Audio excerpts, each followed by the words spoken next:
Diary ഫാമിലെ partner ആവാൻ താല്പര്യമുണ്ടോ? ഞാനിപ്പോൾ ഉള്ളത് നമ്മുടെ കാസർഗോഡ് ജില്ലയിലുള്ള ബേക്കൽ ലൈഫ് സ്റ്റോക്ക് മുറ ഫാമിലാണ്. പുതിയൊരു പ്രോജക്റ്റ് നമ്മൾ സ്റ്റാർട്ട് ചെയ്യുകയാണ് ഒരു 3 to 4 months.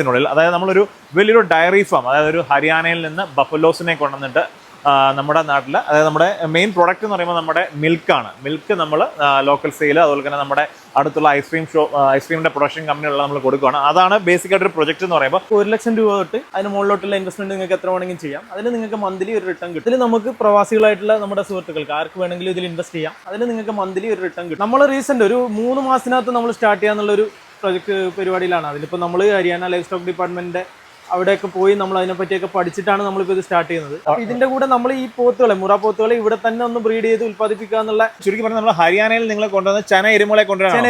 ചെന അതായത് നമ്മൾ 7 മാസം 8 മാസമൊക്കെ ചെന്നൈയിൽ നിൽക്കുന്ന എരുമകളെ കൊണ്ടുവന്ന് ഇവിടുന്ന് അതിനെ പ്രസവിച്ച് നമ്മൾ അതിന്റെ മിൽക്ക് പ്രൊഡക്ഷൻ ഉണ്ടാക്കി നമ്മൾ ലോക്കൽ സെയിൽ ഹോട്ടലുകളിൽ, അതുപോലെ നമ്മൾ ഐസ്ക്രീം കമ്പനികളിൽ, അതുപോലെ അല്ലാതെ നമ്മുടെ സൊസൈറ്റി ഉണ്ടല്ലോ, അതുവഴിയൊക്കെ വിൽക്കാനുള്ള ഒരു രീതിയിലാണ് നമ്മൾ ഉദ്ദേശിക്കുന്നത്. ഇവിടെ വരിക, കാണുക, നമ്മളെ പോത്തും ഫാം നമ്മൾ 5 വർഷമായിട്ട് ഇവിടെ നടത്തുന്നതാണ്.